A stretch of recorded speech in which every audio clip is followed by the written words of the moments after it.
प्रदेश के सबसे प्रतिष्ठित न्यूज चैनल भारत समाचार पर छापेमारी के विरोध में भारी संख्या में इकट्ठा होकर पत्रकारों ने कलेक्ट्रेट परिसर में पहुंचकर ज्ञापन सौंपा।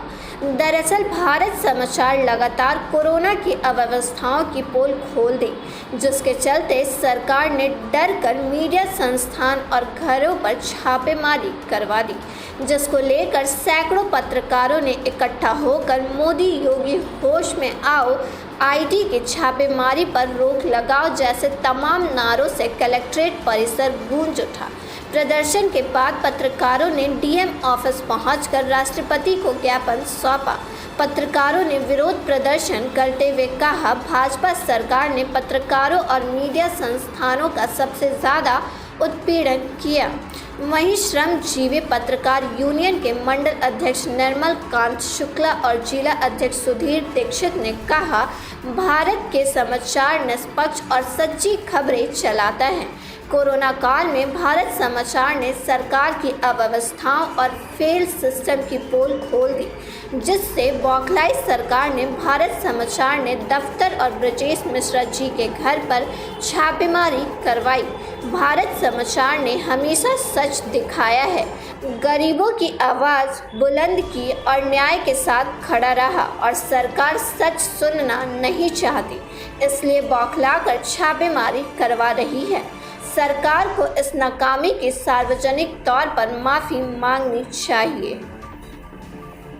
देश में जिस तरह से भारत समाचार जैसे प्रतिष्ठित उत्तर प्रदेश के चैनल और भारत भास्कर समूह के ठिकानों पर, उनके घरों पर जिस तरह से आईडी और आईटी ने और प्रवर्तन निदेशालय ने छापे मारे हैं, ये बड़ा दुखद स्थिति है।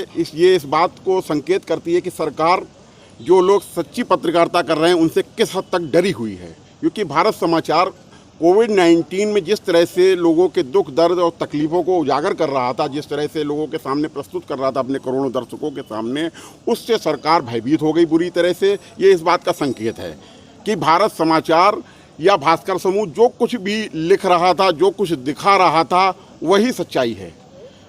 और इस भारत जैसे लोकतांत्रिक देश में इस तरह की जो परंपरा भारत समाचार हमला हुआ, आज हम लोग पीलीभीत कलेक्ट्रेट में इसमें मौजूद हैं। क्या देखिए, उत्तर प्रदेश में सबसे प्रतिष्ठित न्यूज़ चैनल भारत समाचार ने गरीबों की, कोरोना में सरकार की अव्यवस्थाओं की पोल खोल दी। इससे सरकार भयभीत हो गई, डर गई और इसी वजह से सरकार ने अपनी सरकारी जो एजेंसी उसका दुरुपयोग करके आईटी की छापेमारी करा दी।